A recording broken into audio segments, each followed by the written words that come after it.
Baik, bismillahirrahmanirrahim. Assalamualaikum warahmatullahi wabarakatuh. Waalaikumsalam. Alhamdulillahirrahmanirrahim. Wassalatu wassalamu ala rasulillah. Senang sekali berjumpa kembali di channel Donditan dan Geraha Mu'alaf Jakarta. Alhamdulillah pada sore hari ini saya kedatangan seorang mantan kafir, boleh ya? Ya. Alhamdulillah. Sehat Bang? Sehat Bang Doni. Depan saya ini ada Bang Markus ya. Ya, Namanya masih Kristen banget ini. masih. Masya Allah. Tapi udah ada nama Islamnya Bang. Oh sudah? Ada. Siapa? Jafar Sodik. Jafar Sodik, Masya Allah. Aslinya Markus siapa Bang? Markus Latu Perisa. Latu Perisa. Perisa. Itu marga Marga dari Bapak. Maluku ya? Maluku. Oh, Ambon Manise ternyata. Rupanya Masya Allah. Panggilannya Bang Markus tetap? Iya. Gak apa-apa ya? Ya. Biar inget gitu ya. Betul. Dulu pernah kafir gitu ya. Masih mendingan disebut mantan kafir kan daripada mantan muslim. Betul. Gitu. Saya juga nggak mau disebut mualaf terus Bang. Jangan mualaf terus lah. Kita begitu bersahadat, oke lah masih bisa disebut mualaf untuk beberapa waktu tertentu. Ya. Ya, tapi kan juga kita sudah terbebani dengan syariat. Betul. Jadi sebenarnya kita sudah jadi muslim ketika kita bersahadat. Ya. Mualafnya itu hanya untuk menunjukkan bahwa ini anak baru gitu aja lah. Betul Bang. Masih dapat zakat gitu. Walaupun saya nggak pernah terima, tapi nggak apa-apa, itu hanya untuk mengenal saja. Untuk masih dibina gitu. Ya. Bang Markus adat kapan? Di September sih Bang. Tahun? Tahun 2024. Tahun ini? Tahun ini. Oh baru. September, September. Oktober, November. Mau jalan 4 bulan. Mau jalan 4 bulan. Jalan 4 bulan. Ya, Oh, tanggal baru 24. Tanggal 24. Berarti baru semur jagung berarti ya? Baru semur jagung. Oke, Masya Allah. Adatnya di? Syaratnya di Masjid Al-Falah. Oh, Al-Falah di daerah Jakarta Timur ya? Betul Jakarta Pak. Timur. Alhamdulillah. Nah, sebelum kita ngobrol-ngobrol lebih jauh nih, Bang Markus. Bang Markus berarti papa dari Ambon. Ambon. Mama? Mama lahir di Magelang, besar di Magelang. Oh, jadi mama orang Jawa. Orang Jawa. Tengah. Oh, jadi ini campuran Ambon Jawa gitu ya. Jawa. Berapa saudara, Bang? Saya ada 5 saudara. Nomor? Saya nomor utama. Oh, anak sulung. Ya, anak sulung. Jadi semuanya Kristen semua? Semua Kristen. Sampai sekarang? Sampai sekarang Kristen. Oh, sampai sekarang semua masih Kristen? Masih Kristen. Berarti adik-adik juga masih Kristen? Masih Kristen Bang. Waduh, boleh tahu gerejanya Bang? Saya gereja di GPIB Penabur. Waduh, GPIB lagi mantap ya. Berarti dulu ikut apa? CD apa Bang? CD, betul. CD, lulus? CD kategorisasi saya lulus. Lulus semua? Pernah jadi seorang majelis juga di gereja Bang. Kapan? Itu udah lama sih. Udah lama Bang. Oh. Itu di sekitar saya sudah lulus kuliah ya. Majelis, maksudnya majelis Majelis gereja? Gereja, ya. Oh, oke. Saya sebagai diaken gitu kan. Kan ada Diaken. penutu ada dari diaken ya. Kalau diaken itu kan lebih ke umur-umuran muda segala macam. Yang penatua tuh yang udah lebih tua. Milenial ke bawah. Ya betul, bahasanya seperti itu yang sekarang ya Bang ya. Kalau penatua kolonial. Kalau gitu. Nah, itu juga dapat didatangkan oleh pendeta ke rumah. Karena kan awalnya itu saya sebelum menjadi majelis itu saya sebagai guru sekolah minggu Bang. Oke. Guru sekolah minggu dapat perhatian anak-anak sekolah minggu dapat mereka merasa kok penyampaiannya tuh lebih mengena kepada anak-anak. Gitu kan. Karena kan perbedaan kita waktu saat itu nggak terlalu jauh juga. Saya bawa berapa firman-firman yang memang pada dasar itu kita ketemu dulu dengan para ahli firman, kita bicara sudah untuk menyampaikan. Waktu berjalan segala macam, datanglah pendeta ke rumah, minta saya untuk menjadi majelis Oke. GPIB yang di mana tuh Bang kalau boleh tahu? di daerah Cawang. Oh, Cawang. Oke. Terus? Saya bilang sama pendeta saya belum siap, karena kan ilmu saya masih bisa dibilang saya tidak mengenal lebih dalam mengenai bicara Alkitab dasarnya. Saya hanya tahu pasal-pasal Alkitab, ayat-ayat Alkitab itu dari pas kita mau mengajarkan firman, meneruskan firman kepada anak-anak. Pendeta bilang sedikit ada dipaksakan juga, kira saya udah deh, coba deh. Karena pada dasarnya bicara mengenai masuk ke tatanan majelis itu kan nggak bisa coba-coba ya Bang. Iya. Sekali masuk udah. Iya. Dan juga tuh kita menanggung risiko, menanggung beban yang sangat berat gitu. Umur berapa itu Bang Markus waktu itu? Waktu jadi guru sekolah minggu. 30-an cuma. Oh 30-an. Masih muda lah. Belum nikah. Belum nikah, badan masih bagus, Masih fit. pilih-pilih gitu. Masih pilih-pilih. Masih pilih-pilih. Dan akhirnya saya menjalankan itu kok kayak nggak ada bimbingan, cuman terlalu cepat. Terlalu cepat. Lantas pendalaman Alkitab pun juga tidak ada yang menjelaskan segala macam. Jadi serba terburu-buru semuanya, Bang. Dan akhirnya saya menjalankan, berapa lama saya menjalankan kok rasanya kayak ada beban gitu kan. Ini kan nggak boleh ya. Takut dosa gitu ya? Iya. Ini kan nggak boleh pada dasarnya. Yeah. Kalau kita menjalankan apa yang bicara mengenai keimanan ataupun menjadi seorang majelis di gereja itu harus. Iya. Harus menjadi contoh. Iya, harus menjadi contoh untuk umat-umat segala macam. Sementara ketika saya berdiri di depan mimbari itu, ketika di hari Minggu itu, keringetan, Bang. Oh gitu? Karena saya merasa paling kan sekali 2 kali. Kalau udah rutin kan enggak lah. Dan juga ini terbentur dengan saya kerjaan. Saya bilang kalau dunia F&B itu kan nggak bisa hari Minggu terus. Apa?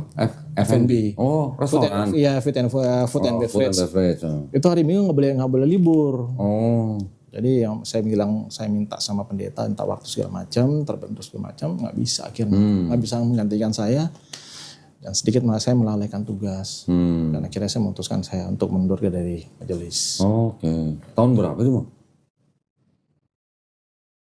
Tahun 99 sih, Bang. Waduh, masih kepala 9. 99. Iya. Itu saya mundur sebagai majelis. Akhirnya sebagai saya menjadi umat biasa aja. Menjalankan Kristen saya. Menjalankan perpuluhan nggak? Perpuluhan iya. Oh iya. Perpuluhan iya. Oh waduh, kalau enggak tadi teleponin pendeta loh. Bang Markus sehat gitu. Saya menjalankan perpuluhan juga dengan sampai dengan kesibukan saya yang saya dapati dengan kerja segala macam. Saya ikut organisasi segala macam. Saya udah jarang tuh masuk kerja, Bang. Masuk ke gereja tuh jarang. Bahkan bisa dibilang sebelum saat ini itu saya udah 4 tahun lamanya saya tidak menginjak lagi bicara masuk ke gereja. 4 tahun dari sekarang? Iya. Ke belakang? Iya. Oh udah gak pernah gereja lagi? Sudah gak pernah gereja. Kenapa? Karena bagi saya ada sesuatu hal yang kok dari banyak bahkan orang tua saya bilang kita masuk gereja itu bukan dilihat dari apa yang kita inginkan. Tapi yang mereka lihat ini untuk umat-umatnya itu cara mereka berpakaian. Oke. Ini yang laki-laki itu yang perempuan nih? Sama aja sih. Oh sama aja. Tapi kan biasanya jadi sorotan yang perempuan. Yang perempuan. Ya. Kalau laki-laki kan nggak mungkin ke gereja pakai celana pendek kan? Kira saya nggak masuk lagi ke gereja, tapi saya tetap menjalankan prinsip agama saya sebagai Nasrani. Dan juga di keluarga pun juga saya masih berkumpul dengan adik-adik untuk berdoa bersama. Natal juga ikut segala macam. Karena di tahun-tahun itu juga saya udah nggak lagi di rumah. Saya ngekos. Jadi saya ngekos segala macam. Tapi hubungan segala macam komunikasi tetap berjalan. Tetap baik. Baik. Berarti selama 4 tahun belakangan ini Bang Markus ini menjadi Kristen kapal selam berarti? Bisa dibilang begitu. Bener kan istilahnya begitu kan? Betul. Nongol, jadi nyelam terus. Nongolnya kalau Paskah baru nongol ya. Nyelam lagi. Nongolnya kalau Natal gitu. Oke. Tapi Bang Markus selama walaupun gak ke gereja tapi imannya masih iman Kristen masih kuat. Ya, karena kan nggak lepas dari apa yang kita tahu semuanya kan, karena itu adalah agama keturunan ya Bang ya. Ya dari kecil ya. Dari kecil. Ya. Dari kecil saya dibina dengan Kristen. Saya lihat orang tua saya Kristen ya, saya Kristen. Gitu. Tapi dulu orang tua di gereja aktif juga? Enggak. Oh enggak. Enggak terlalu aktif karena papa kan almarhum papa itu juga belayar. Ibu juga sebagai ibu rumah tangga, jadi ngurusin ngurusin kita lah. Cuman ada ibadah-ibadah rumah aja yang dikunjungi pada majelis gitu segala macam. Tapi selama 4 Bang Markus nggak ke gereja GPIB itu nggak coba cari gereja lain? Saya sempat ke GBI. Oh GBI. GBI apa? GBI. Yang Itu Tiberius gereja atau yang Betani? Betani Bang. Oh Betani. Saya Tempat saya dulu. saya datang, saya terkejut Bang. Kok Agak ini berbeda caranya ya.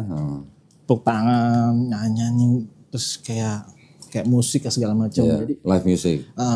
jadi sedikit saya punya rasa kayak,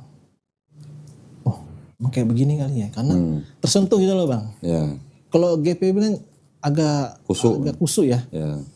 nggak ada. Tapi ada tepuk tangan juga kan GPIB? GPIB itu nggak ada Bang. Nggak ada. Oh kalau saya dulu tuh yang GPDI yang tepuk tangan. GPIB enggak ya? Keyboard itu hanya sebagai alat untuk Ya. kita bicara. Cuma keyboard aja ya, Iya, nggak ada keyboard. drum, nggak ada gitar, nggak ada. Nggak ada. Jadi pas saya GPIB tuh mirip-mirip. GPIB tuh mirip-mirip kayak GKI ya. Iya. Jadi saya datang masuk ke GBI, ini ada benar-benar komplit, alat musiknya komplit, dan semuanya lagu-lagunya itu banyak lagu-lagu yang mereka ini menggugah hati sampai saya mengeluarkan air mata segala macam. Bisa nangis ya di GBI? Bisa. Emang itu tujuannya itu begitu. Emang tujuannya supaya jemaat bisa nangis itu. Bisa nangis berarti ketangkep emosinya. Iya, emosionalnya dapat ya. Iya. Wah ini chemistry-nya dapat nih kena gitu kan. Aduh, terus? Wah saya merasa udah. Saya teman-teman itu saat itu saya datang ke GBI saya diajak. GBI yang di mana nih? Di daerah mana?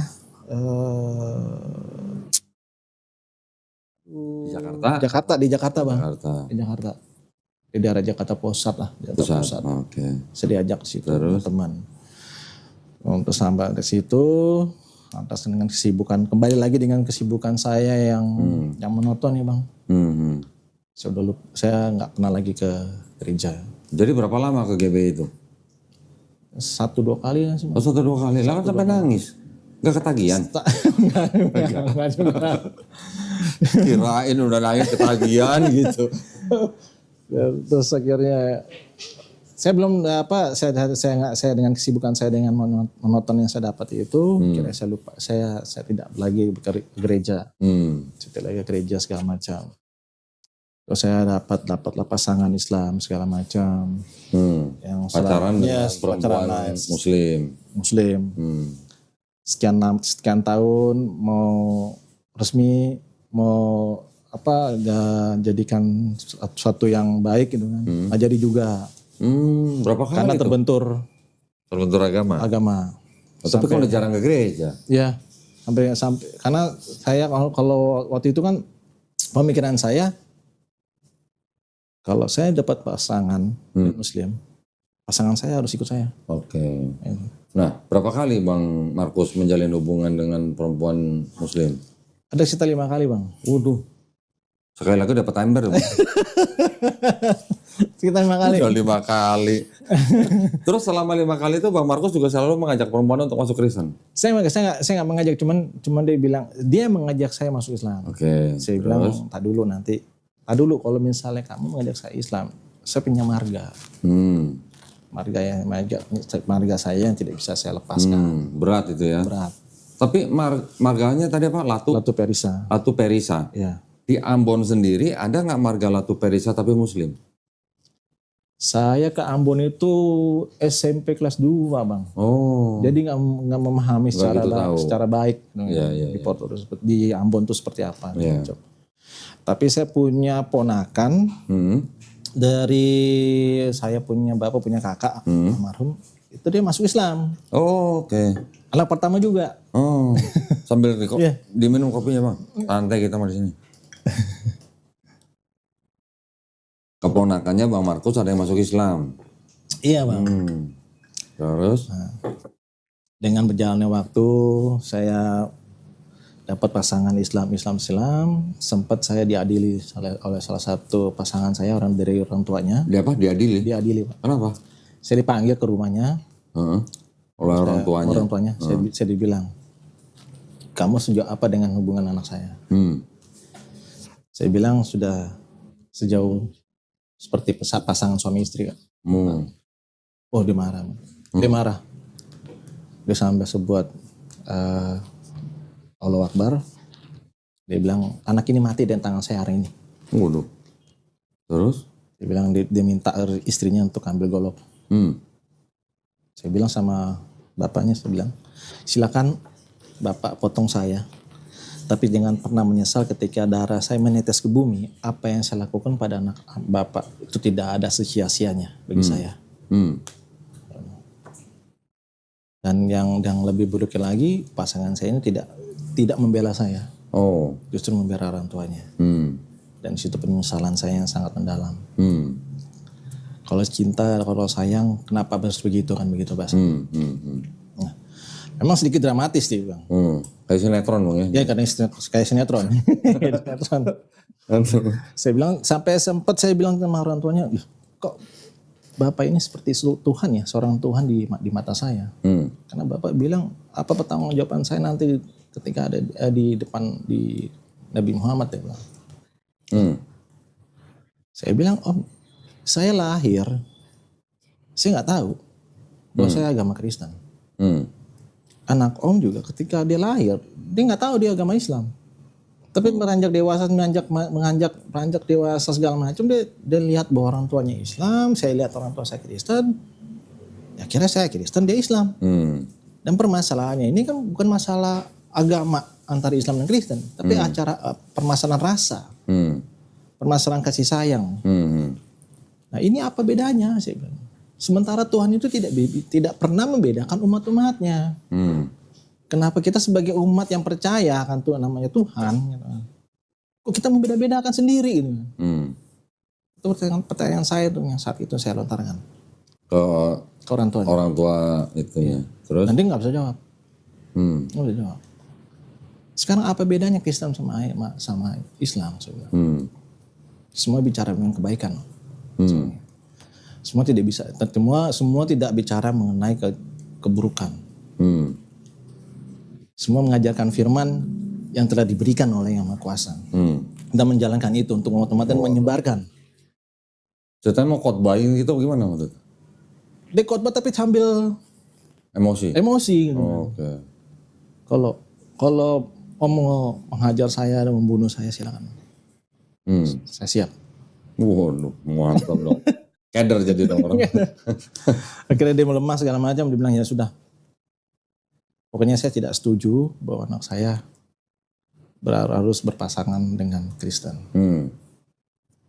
Karena Kristen begini-begini sampai saya bilang bahwa berarti Om sudah menyatakan bahwa Kristen itu najis ya Om. Saya seperti binatang berarti dianggap Om. Saya bilang saya sampai mengeluarkan kata-kata yang tak sopan pada saat itu sih.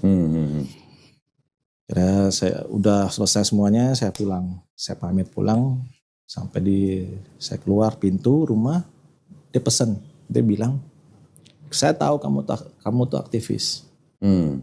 Aktivis apa bang? Saya dulu aktivis bang tahun 98. Oh 98, aktivis 98. Aktivis Trisakti. Iya, mantap. Aktivis. Saya nggak mengakui diri saya aktivis, cuman orang mengakui saya. Bilang saya adalah seorang aktivis. Iya. Akhirnya saya keluar, dia bilang nanti hati-hati ya kamu ya, kalau misalnya lagi demo segala macam. Oh siap Om. Itu orang tuanya malah orang tuanya malah gitu. Oke. Terus? Udah akhirnya kita saya nggak ketemu lagi dengan dia. Itu kita udah berpacaran itu selama hampir 8 tahun lamanya. Oh lama juga ya. Dari kelas 2 SMA sampai saya semester 2. Oke. Dan itu akhirnya saya merasa punya dendam dengan perempuan segala macam. Tidak menyakiti, tidak. Kenapa dendam apa? Dendam kalau apa sih yang menjadi suatu polemik atau perbedaan yang secara signifikan itu membelah antara Islam dan Kristen. Maksudnya mereka tegas menolak Kristen gitu ya? Sampai jadi permasalahan rasa pun itu diatur, dihalangi nih. Bagi saya nggak fair nih. Berarti Tuhan nggak fair dong. Berarti dunia ini nggak fair dong. Terus? Kalau saya memilih pasangan itu, saya nggak akan mungkin nanya kamu dari mana, nggak itu juga.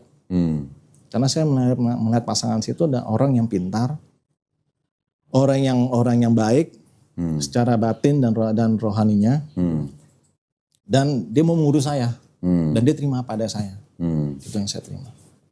Tapi ya terbentur L itu lagi, terbentur A itu lagi. Jadi 5 kali itu semua halangannya karena agama. Agama. Sampai teman-teman saya yang Kristen, kenapa sih sih ngajari gereja aja? Lah maaf, gereja itu tempat orang beribadah. Bukan tempat orang mencari calon atau pasangan hidup. Tapi ada juga yang cari calon di gereja. Kalau itu terserah ya Bang ya, itu kan hak. Tapi kenapa bisa sampai 5 kali ketemu calon muslim semua? Kenapa nggak cari yang Kristen? Kalau saya sih punya dari hati ya Bang. Saya nggak mau mencari Kristen itu dengan saya datang ke gereja. Hah? Maksudnya? Karena orang banyak bilang datang ke gereja aja nanti pasti kan ada jodohnya kok. Justru orang yang peduli dengan saya bicara dengan rasa, itu orang Islam. Orang Islam, oh. Dengan saya bicara, dengan saya berbagi rasa segala macam, mereka itu ternyata. Dan akhirnya seiringan waktu berjalan di tahun 2023 ya, saya berkenalan lah dengan seorang wanita yang sekarang menjadi pasangan hidup saya. Yang keenam nih berarti nih. Oh iya. Yang keenam nih berarti nih. Oh berarti dapat ember Mbak. Oh aduh, Masya Allah. Terus? Yang ini jadi gitu ya? Yang ini jadi Bang. Oh aduh, akhirnya. Gitu. Karena dari wanita ini dia tidak menggugat masalah hal spirit mengenai keagamaan. Justru yang saya pelajari dia tuh dari secara dia berpikir, secara dia berdialektika, berretorika itu bagus. Oh pendebat kali dia, bukan? Sama di bidang gerakan Bang. Oh, oke. Di bidang gerakan teman saat itu dia kita punya salah satu teman untuk menjadi dewan, kita sama-sama bicara mengenai untuk pendukungan suara ya Bang, untuk pemenangan. Nah, di situ lagi kita mulai akrab. Ya. Aktivis juga. Mulai dari situ sama-sama anak Trisakti juga Bang. Oh gitu. Dulunya satu kampus berarti? Beda? Enggak, beda kampus. Okay. Karena kan kalau di STPT itu kan saya flashback dulu sedikit, itu di Bintaro tempatnya. Oke, oh jadi Bang Markus ini dulunya mahasiswa Sekolah Tinggi Pariwisata Trisakti. Iya. Oke. Yang di Bintaro. Nah, terus yang istri yang sekarang dulunya di Rawasari. Itu kampus C. Kampus C itu ada terdiri dari 3 kampus. Jadi ada grafika Trisakti, ada asuransi Trisakti, dan transportasi Trisakti. Dan istri saya sekarang ini dia anak Akastri. Anak apa? Akastri. Akastri. Asuransi ya, Akademi Trisakti. Oke. Oh, orang asuransi toh namanya. Akhirnya berjalan siringan kita berduaan sambil menjalankan tugas segala macam. Banyak cerita lah. Kita akhirnya buka hati. Dulu kamu seperti apa? Terus kamu seperti apa segala macam. Terus itu belum bicara mengenai keimanan Bang. Lantas saya cari tahu dulu dia seperti apa orangnya, dia pun juga demikian. Akhirnya kok kita ada sedikit chemistry ya gitu. Banyak lah contoh panjang banget ini. Kalau misalnya dibicarakan mungkin sampai pagi kali Bang. Berapa lama Bang Markus menjalin hubungan itu sampai bicara iman? Kurang lebih itu 8 bulan. 8 bulan? Baru ngomongin iman? Iya. 8 bulan. Lantas dia bicara sedikit, dia kasih masukan ke saya segala macam. Dia bilang, saya tidak pernah mengharapkan kamu untuk masuk agama Islam. Cuman kalau kamu ingin menjadi satu imam bagi saya dan anak-anak saya, kita nggak bisa berbeda agama. Oke. Terus, ya udah, kasih saya waktu, saya bilang. Agama lagi. Iya, agama lagi. Ya berarti ya. Tapi dengan segala macam pengalaman, saya udah mulai lilas kan. Kasih saya waktu. Saya ingin cari tahu Muslim itu seperti apa, Islam itu seperti apa. Dikasih waktu berapa lama, Mbak? Dan dia nggak menentukan. Oh, dia nggak menentukan waktunya kapan. Terus? Saat itu pas saya di satu rumah kontrakan gitu Bang. Saya diputarkan lah Instagram misalnya. Kayak Instagram ya, TikTok. Nah ini tonton ini deh. Saya lihat. Nah di situ ada Bang Donitan kan. Oh, beda saya. Wah, Dondi lagi gitu. Di situ saya perhatiin Bang. Saya perhatiin. Terus saya bilang, kok ada kemiripan ya? Kok ada kesamaan ya? Antara Islam Kristen? Iya. Oke, terus? Mulai tuh. Saya ulang sampai 3 kali Bang. Dengan cuplikan itu yang sama, saya 3 kali nonton. Saya ulang terus. Terus saya lihat lagi dengan ayat-ayat suci yang diutarakan oleh Bang Doni. Bicara perbedaan antara ini sama ini, Matius ini sama Lukas ini segala macam. Dengan gospelnya segala macamnya. Yeah. Wah ini menarik juga nih. Lu kok sama ya? Dan akhirnya terlontarlah kata, dia bilang, siapkan kau untuk menjadi seorang muslim. Siapa?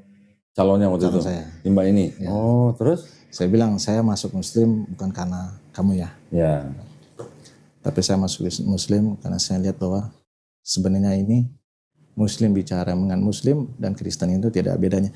Karena saya lihat dari itu, Bang Doni itu ngomong begini. Yesus itu mati di kafan enggak? Gitu. Ya. Iya di kafan. Agama mana yang meninggal di kafan? Yesus itu puasa enggak? Puasa. Agama mana yang puasa? Yesus itu disunat enggak? Sunat. Agama mana yang disunat? Bener juga. Kok bener juga. Nah, memang ada kan di Bible kan? Iya. Terus sampai terakhir, Yesus itu makan babi gak? Enggak. Agama mana yang gak makan babi? Islam. Jadi kalau misalnya kamu pencinta Yesus, kamu harus masuk Islam. Wah bener juga kan? Iya. Oh gara-gara itu. Iya, jadi logika sederhana aja Bang. Ya, dari situ saya mandangnya sebagai logika sederhana aja, memandang suatu pengajaran yang dilakukan oleh para nabi-nabi saat itu. Iya. Entah dari Yesus dengan yang Yesus bisa dibilang Nabi Isa, Al-Masih itu, dan Nabi Muhammad itu sama. Perbedaan mana? Kalau diperhatikan nih Bang ya, yang dilakukan Yesus dalam Bible sama yang dilakukan oleh Nabi Muhammad SAW, itu ada kemiripan. Yeah. Kalau ada kemiripan, berarti kan ada satu sumber yang sama. Betul. Betul kan? Betul Bang. Itu kan meneruskan ajaran nabi-nabi yang sebelumnya. Betul. Nabi-nabi sebelumnya menerima ajaran dari satu sumber. Yeah. Nah, semuanya itu oleh Nabi Muhammad SAW hanya disempurnakan secara syariat. Oh iya. Tapi kan akidahnya semua sama. Betul. Apakah ada dari Nabi Musa AS sampai Nabi Isa AS mengajarkan Trinitas? Iya. Kan gak ada juga. Iya. Iya betul. Sampai saya bilang begini sama keluarga saya Bang. Sampai ada saya bilang. Pernah gak Yesus menyebut dirinya ketika dia di depan umat, dia adalah seorang Kristen? Gak ada. Saya bilang gitu Bang. Iya. Kalau ada di dalam Alkitab, tolong tunjukin sama saya. Keluarganya gimana? Bingung. Oh bingung. Karena siapa yang bisa membuktikan? Ya. Emang kita lahir dari saat itu kan enggak?